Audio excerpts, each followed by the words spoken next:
You might not be able to see it because I have a mask on my face, but there is a smile as wide as the River Nile underneath here because Sports Talk Philadelphia is back. New semester, new season, new panel, new everything. It's an electric year. My mask keeps falling off. I apologize.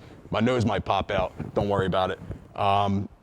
We're back. Sports Talk Philadelphia. I'm your host, John Kohlmeyer, and here we go.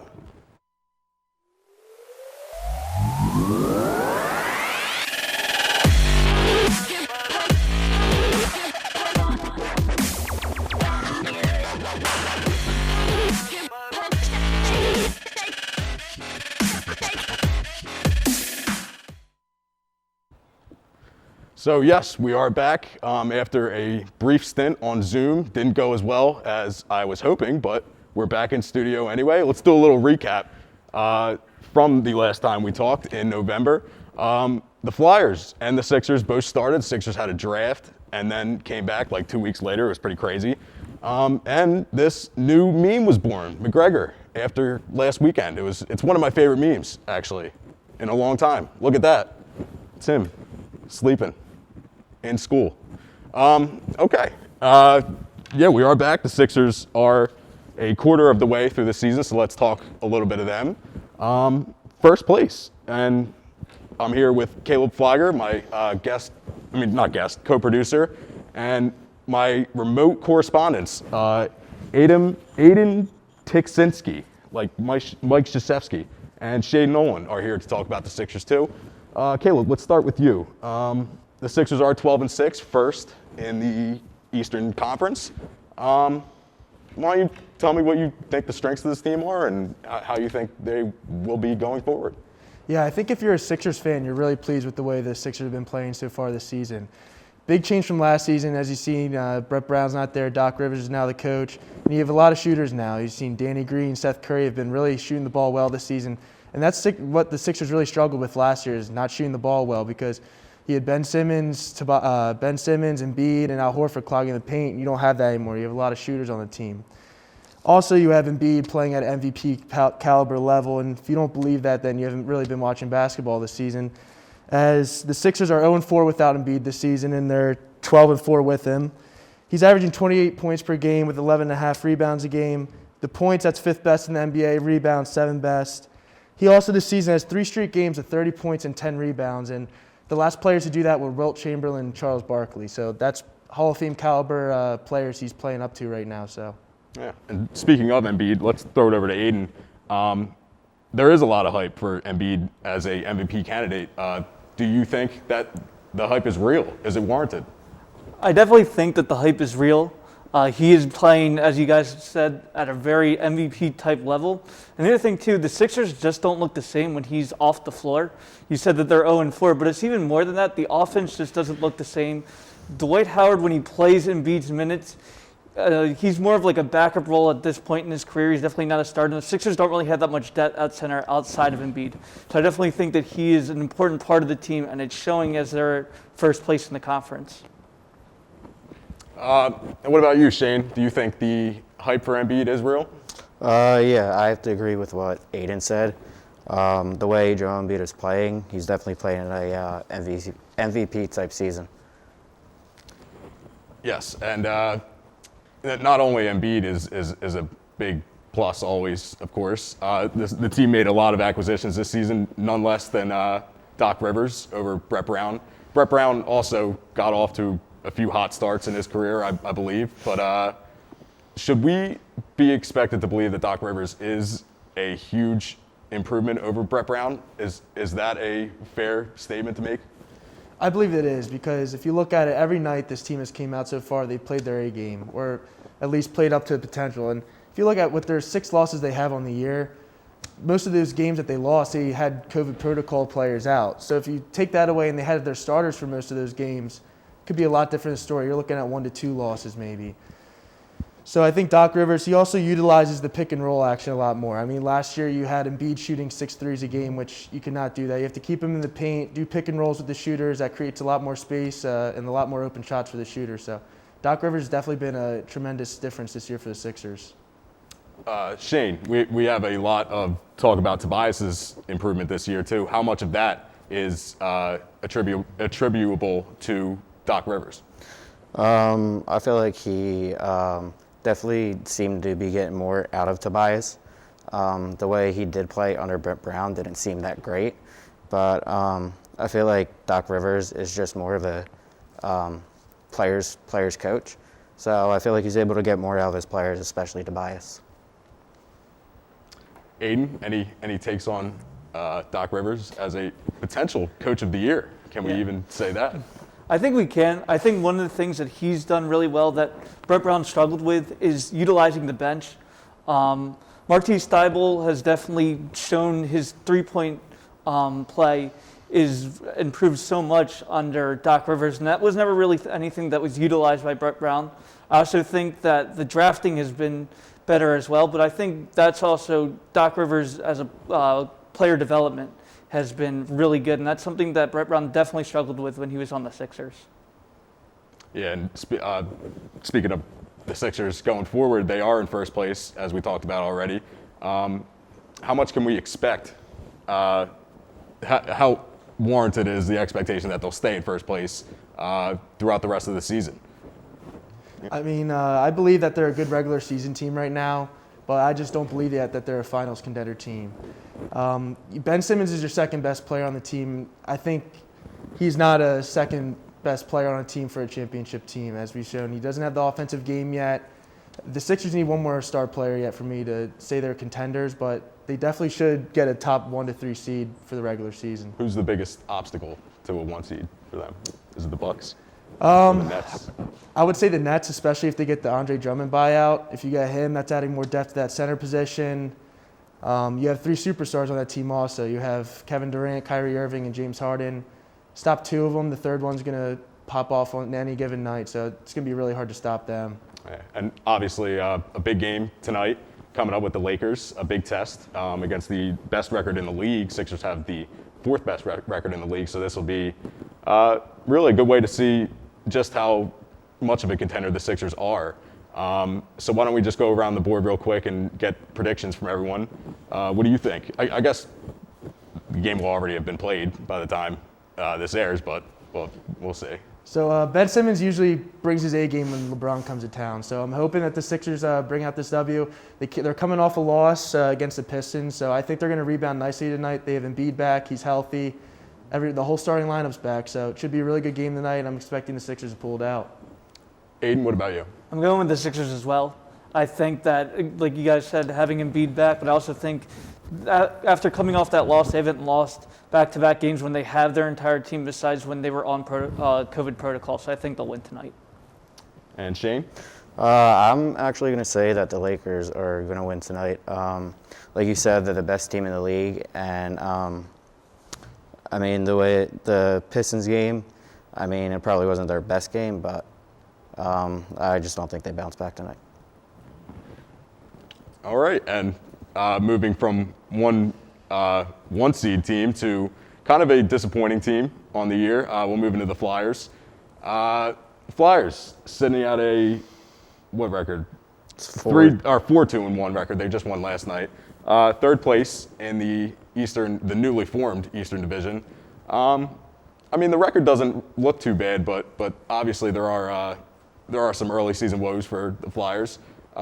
Shane, what do you think the problem is with this team? There was 2 6-1 losses in less than a week. Is there any big cons to this team, you think? Yeah, definitely the defense. I mean, they haven't been playing too well, especially in front of Hart. I mean, yeah, Hart hasn't been playing his best either, but with the addition of Gustafson, I feel like that really hasn't helped their defense that much. With Niskanen retiring, they definitely miss him on the back end. But also last night they got back Gostisbehere, which really helped especially with Provorov, because he was able to jump up more on the plays and stuff, and he had some stability back on defense with him. So yeah, it's definitely the defense, which has been their problem for years now. Austin, I'll ask you, do you see this team making the playoffs this year? It's relatively easy, I would believe, but what do you think? Yeah, I do think they're still going to make the playoffs. I mean, their offense is still good, and I feel like Hearts will be able to pull it together. And with Gosper back, I think that their defense is a little bit more stable as long as he keeps playing.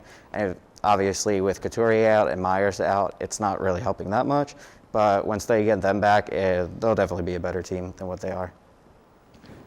Caleb, how about you? How much confidence do you have in the Flyers? I have a lot of confidence in the Flyers. They have a lot of young players that I think they can turn this thing around once they get everyone back.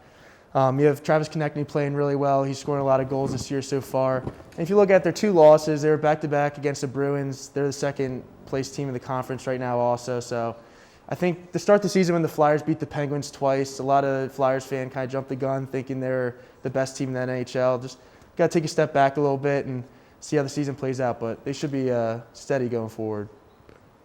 Aiden, do you have anything to add on the Flyers? I said Austin. Your name's not Austin. We had a past correspondent named Austin. I screwed up.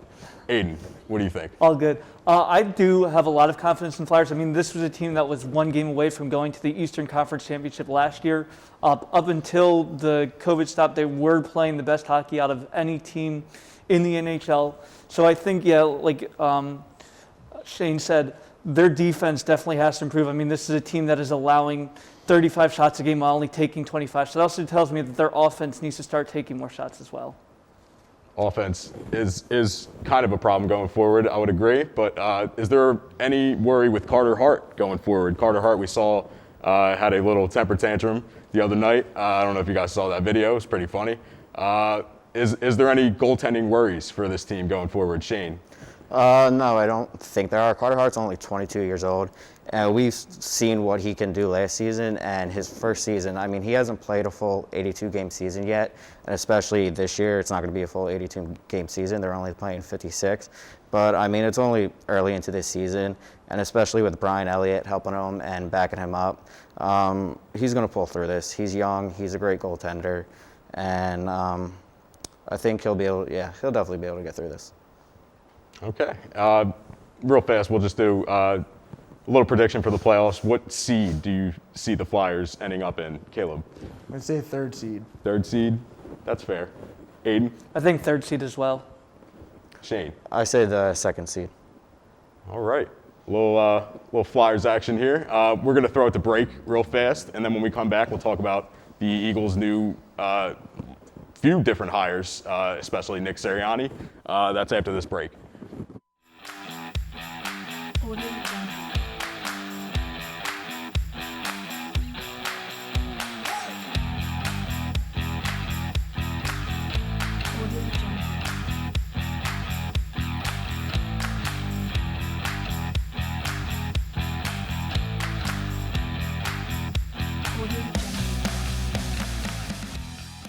Oh my God, I swear, these sports show hosts just get dumber and dumber as time goes on. Like, I can't believe people are actually paid money, real money, more than what I make at my job to say this stupid stuff. I can't believe this crap. Oh my gosh. I'm about to lose it. I'm about to lose it. Like, this is just, how can they even... Hey, what you doing? This stupid sports show. These people have no idea how the game of basketball is played. Not at all. Hey, you're not you when you don't watch LaSalle TV. Here, let me show you. Have much more left, but the only reason why for everyone else it's a 1-year rent.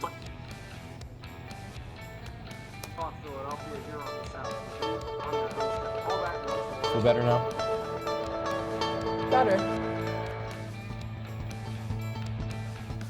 You're not you when you're not watching LaSalle TV. To stay up to date, follow us on Twitter, Facebook, and Instagram.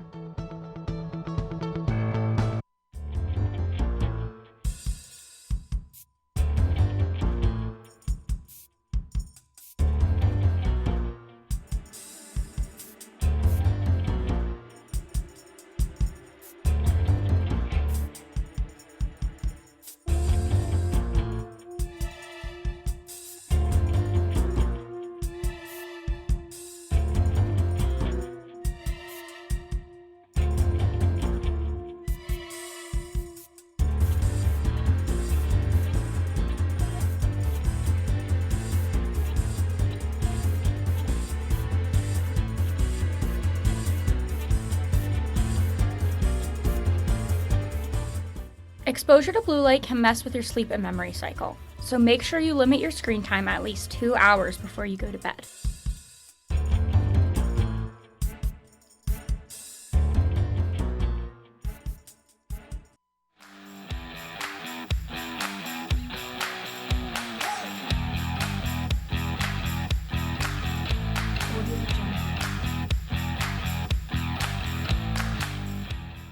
All right, so like I said, a lot happened from November to right now, including the departure of Doug Peterson after what was really one of the most bizarre games I've ever seen in NFL history.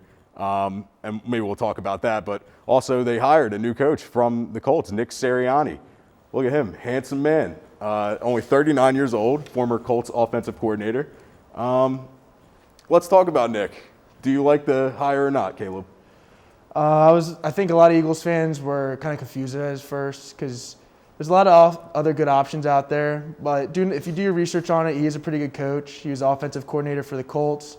Their offense the past couple years has been very successful.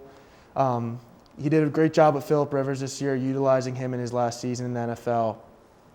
But you also look at it, you got to be shocked with the departure of Doug Peterson. I don't think a lot of Eagles fans expected that. Myself, I expect him to come back this season. He's made the playoffs 3 out of 4 seasons he was here. One bad season because a national pandemic happened and he gets fired. The Eagles end up firing the wrong guy. I think everyone knows Howie Roseman needs to go. He's been the main problem with the Eagles.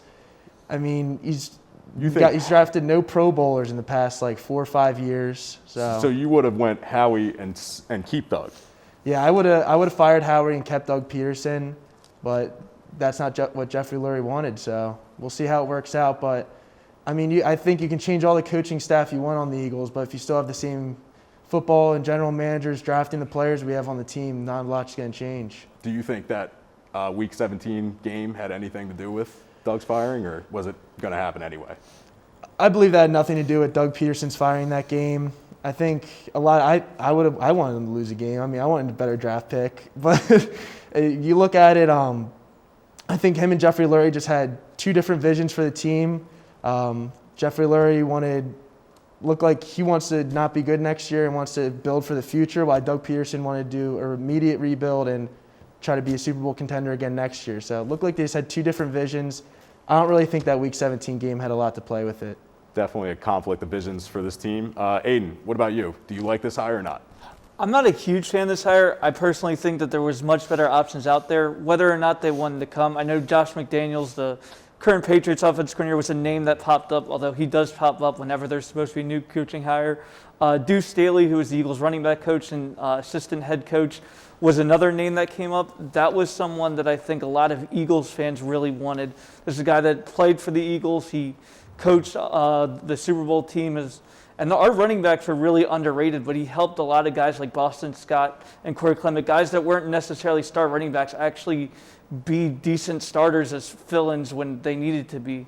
So I think that it was a questionable hire. I personally think that I wasn't too surprised that Doug got fired, but I thought that Howie would go as well. So keeping Howie and not keeping Doug, I think that's a little bit questionable, especially like you guys said about Howie's drafting has just not been good. I thought the last straw would be not drafting Justin Jefferson, who had an amazing year for a rookie wide receiver, and drafting Rager, who, although he had a couple decent plays, he wasn't really that star receiver they were hoping when they drafted him in the first round last year. And obviously there is that big elephant in the room with Carson Wentz and Jalen Hurts. Do you guys think that this hire had anything to do with that? Or obviously it did, but what do you think the implication is from this hire? Is Carson here or is it Jalen Hurts? Right. I think a lot of Eagles fans, once they saw that hire, they're like, oh, coach from the Colts. We were going to trade Carson Wentz to the Colts. Why trade him to the Colts when you can bring one of their coaches over here to try to fix him? I think that's the immediate thought when that hire comes up. But then today you see Brian Johnson from the University of Florida got hired as our quarterback coach. And he's known Jalen Hurts since he was 4 years old and also recruited him out of high school. So that brings a lot into it also. I don't think it's as clear-cut as Eagles thought when they hired Nick Sirianni that they're just going to go ahead and try and fix Carson Wentz. I think it's going to come down to more of does Carson Wentz still want to be in Philadelphia? A lot of stuff has happened for him not to be here. And I think it's crazy that Carson Wentz could have went out on social media during this whole time and said, the Philadelphia Eagles are my team. This is my organization. He hasn't done that so far. And You've seen Deshaun Watson. He's went out and expressed his displeasure with his team, and Carson hasn't done that either. But it's a really confusing situation now in the quarterback room for the Philadelphia Eagles. So be definitely an interesting offseason coming up. Definitely a lot of mixed messages, I think, coming out of that locker room. Aiden, what do you think the implication is from this hire? Yeah, I'm not so sure anymore after you guys said Brian Johnson getting hired today. I think what everyone's initial reaction was this is a guy, we're bringing in a guy that coached with Frank Reich, who, as we know, did amazing things for Wentz early in his career in Philadelphia before Reich got hired to be the head coach. So I think that there definitely is some thought that Sirianni's here to help Wentz, but I think at the end of the day, there has to be some quarterback competition this training camp. You don't draft a quarterback in the second round not to be part of your future. So I think that Laurie and Howie, when they drafted Jalen Hurts, that was a guy they expected to at least compete against Wentz. If you don't want him to do that this offseason, then I think it was a waste of a draft pick. Whether or not they're going to admit that, I don't think they will. So I think there has to be some sort of competition, and Wentz has to be ready for that this offseason. Completely agree. And the Brian Johnson hire, obviously, pretty confusing. But assuming that they do keep Carson Wentz, which personally I think they will do, what do you see happening with Jalen Hurts? Do they use him as a trade asset or continue to use him as a backup? Yeah, I think it's interesting. If you look at a lot of Jeff Lurie's press conferences, he uses the word asset a lot when he talks about the quarterbacks. So I think he looks at both of them as an asset. So I personally believe that both Jalen Hurts and Carson Wentz won't be on the same roster in 2021 season. I just don't think there's a way they can be after what happened last year. So the Eagles this offseason is going to be a big question is which quarterback do you want to go with forward? Which type of direction do you want to take this team? Do you want to try to fix your former second overall pick that you gave all this money to, or do you want to try to trade him and have another team take on that contract and see if they can fix him? And do you want to take on a rookie contract and try to build around Jalen Hurts and see what he can do? For me, I've seen a lot from Jalen Hurts that I believe he can be the franchise quarterback. I personally believe that there's been just too much drama here in Philadelphia for Carson Wentz to stay. I mean, he had a backup quarterback win the Super Bowl, comes back, makes a playoff game, he gets injured. This year they draft a quarterback in the second round, ends up getting benched after he gets a big contract.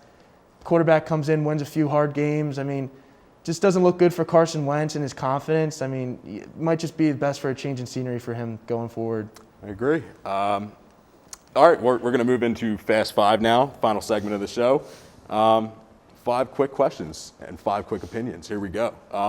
Tom Brady just made his 10th Super Bowl last weekend. I think the most impressive feat in all of sports, 10 Super Bowls. That's mind-boggling. Caleb, we'll start with you. Does this 10th Super Bowl, now with the Bucs, diminish Bill Belichick's legacy as the greatest coach of all time? Yeah, before I hit that question, I just wanted to say, I saw a stat. It said that Tom Brady has made the Super Bowl 49% of his seasons that he's played in the NFL. That's higher than Steph Curry's career three-point percentage at 47.5. So that just shows how crazy of a stat that is to be going to the Super Bowl 50% of the time you're in the NFL. But going to the Belichick question, I definitely do believe that it's hurt his reputation in the NFL. I do believe that Belichick is still a great coach, but it comes down to, did he really have that much part to play in a lot of those Patriots Super Bowls, or was it the best quarterback of all time, Tom Brady?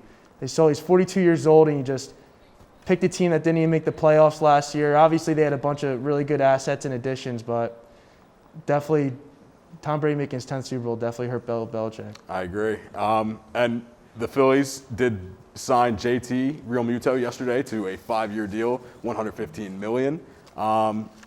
Shane, we'll go to you. What does this mean for the Phillies going forward? How much does this help them?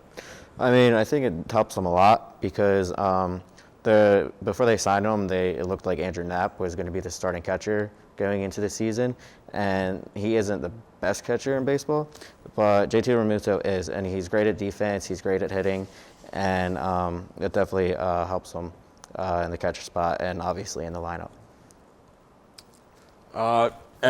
Circling back to football, Aaron Rodgers obviously had that crushing loss last week against Tampa Bay.